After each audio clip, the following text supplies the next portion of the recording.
Hello, I'm Dr. Diane Webster. I've got a short story to tell you today, which does depict domestic violence, but it's an important story to be told. It is fiction, but it's based on actual events, and it's set in Brighton in November 2005. It's called I'll Kill You If You Look at Me Like That Again. Let's get started. 8 a.m. Sunday morning, Larac Avenue, Brighton, Victoria, November 2005. I'll kill you if you look at me like that again, Len said to me, and I knew he meant it. He had nearly killed his last girlfriend before me by strangling her. He described it in minute detail, right down to the spittle coming out of her mouth, her lips going blue, and then suddenly he stopped pressing on her neck. She gasped for air, and it was fine, apparently. She just had to wear a scarf around her neck for a week to hide the bruising, and she never breathed a word of it to anyone. What caused it? She had insulted him, and even hit him first, hard on the arm. That was her big mistake. Never hit anyone, I say, and especially never hit a man that's stronger and bigger than you. What was my mistake? Staying with Len after he told me that story. I waited until Len got out of bed and went into the ensuite bathroom for a shower. Little Catherine, aged only 3, was sitting on a little kid's chair with her headphones on, watching Dora the Explorer on her mini DVD player with screen right next to me, on my side of the bed. She hadn't heard or seen anything, thank goodness. As soon as I saw Len was out of the room, I said gently to Catherine, "We need to go now and see Nana and Pa in the car." We arrived at my parents' place at 8:30 a.m, both of us, in our pajamas and jackets. "Len's threatened to kill me," I told them. "You'll have to go to the police," my dad said.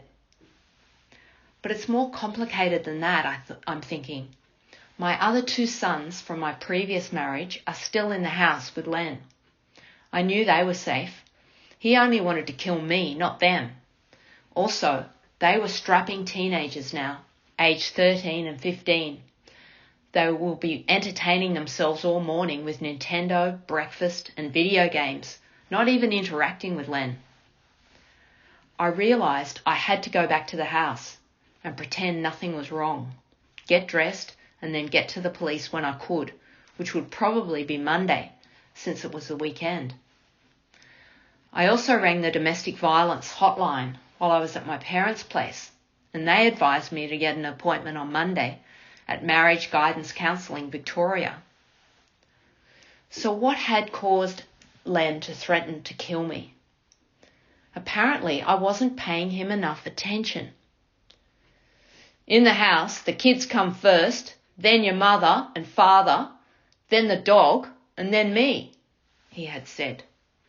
Well, I thought, that's certainly true.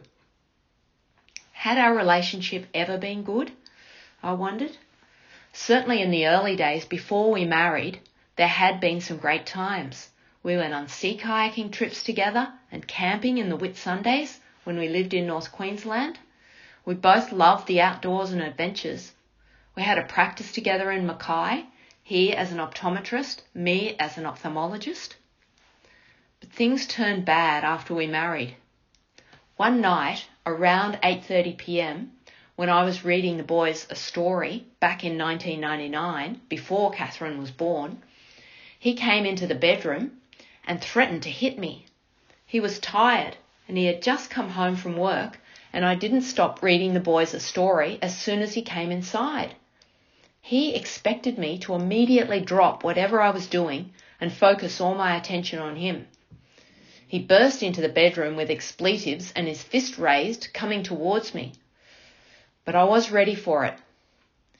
"If you lay a hand on me, I will take the boys and we will walk out that door and you will never see me again," I said, very evenly and looking straight at him.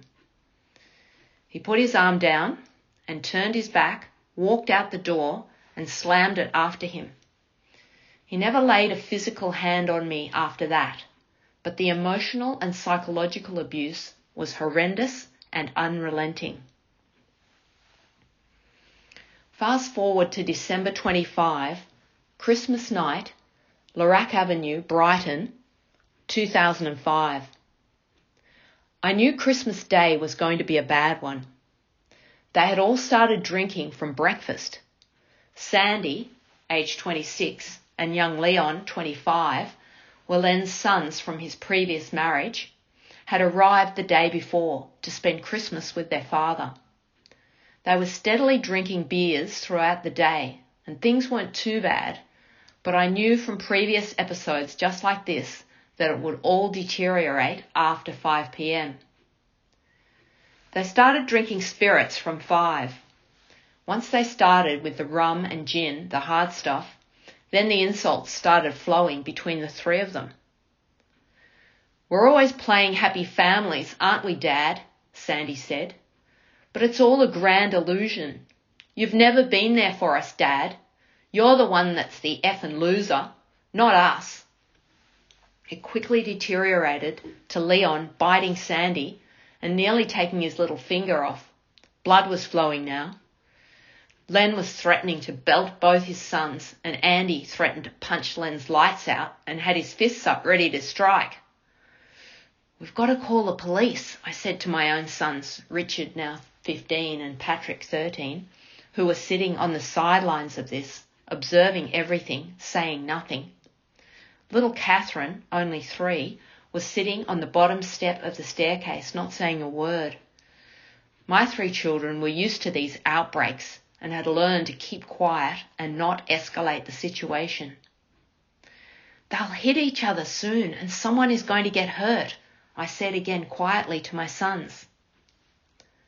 The police arrived after about 20 minutes and took Sandy and Leon away in the paddy van.